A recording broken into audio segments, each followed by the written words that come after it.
iPads and other devices are called tablets because they belong on tables. They are tested 20 centimeters away from that big guy that I showed you before.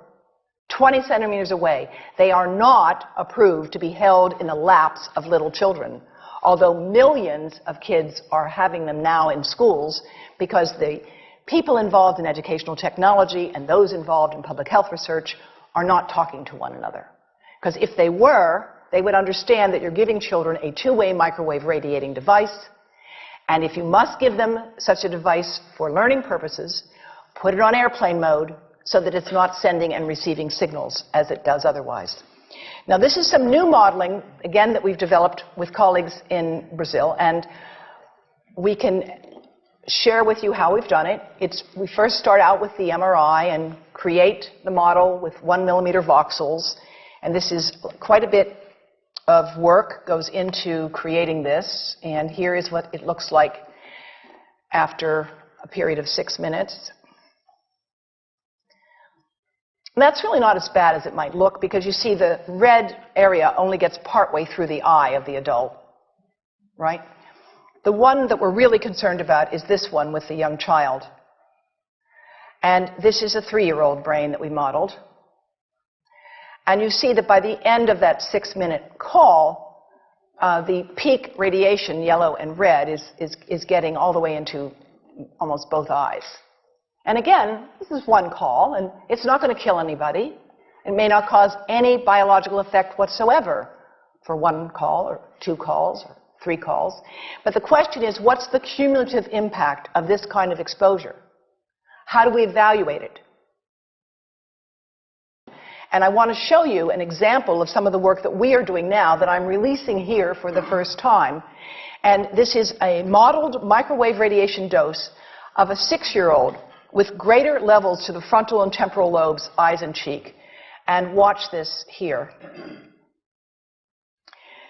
Now, yellow, white, and red are the hottest, all right? And if you look carefully, you will see it's going into the eye, the nose. Do it again, just so you'll get to see it. And partly into the brainstem. Now, that's just showing you that there's going to be some exposure into that area of a young head. It doesn't tell you that there's any biological effect, right? Now, the next slide is going to show you something that might be of interest to students and faculty here. And that has to do with exposure to the reproductive organs. We call them the gonads. I think you say the testicles. And bone marrow. And look here at the radiation as it gets into the groin area. And that's just from having a mobile phone modeled into the pocket. And this, again, is based on a normalized SAR with I think we had a dipole antenna. Now, the breast. The breast is mostly fat, contains a lot of fluid. Things that contain fat and fluid cook faster in the microwave oven. Now, a cell phone can't cook anything, all right? Mobile phones do not pop popcorn. That was a fraud. They don't make any heat that we know of, otherwise they wouldn't be permitted. But they do go through things that contain fat and fluid. And we are now working at Environmental Health Trust with scientists at the University of California, San Francisco, scientists at formerly the president of the American Cancer Society of California, because we are seeing women who keep cell phones in their bras. Has anyone seen a woman put a cell phone in her bra? Hands up, please. Please tell them you've heard now why they shouldn't do that. And here I want to show you our first case report from 2009, and we now have many more. This was a Chinese-American woman who used her cell phone 4 hours a day in her bra for 10 years while she was driving. Now, and you drive with a phone on your body. The phone is smart. It's going to go from one tower to another, and it's going to say, here I am, where are you, here I am. And it's going to be going to max power each time it moves from one cell tower to another. And there it was right next to her chest. And the tumors that developed right under the antenna of the phone. unusual tumors. But in the meantime, people have a right to know how you can minimize exposure. And again, I think this information is available on our website, will be available on yours. Remember, if you have to give a phone to a child, put it on airplane mode.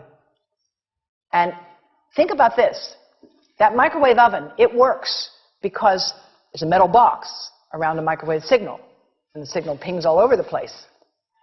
Next time you get into an elevator or a train for any length of time, put your phone on airplane mode. Otherwise, that signal is going all over the place, magnifying and coming back. Keep the mobile phone away from you when it's on and you are asleep. Now, it takes a village to do a lot of things. These are some of the people whose materials I've used today with their permission, and I can't read this list to you, but I want you to know that I feel really honored to be working with some of the most talented people in the world on this issue. And they have given me permission to share these materials with you. And I leave you with this thought from Albert Einstein. The world is not dangerous because of those who do harm, but because of those who look at it without doing anything. So, thank you.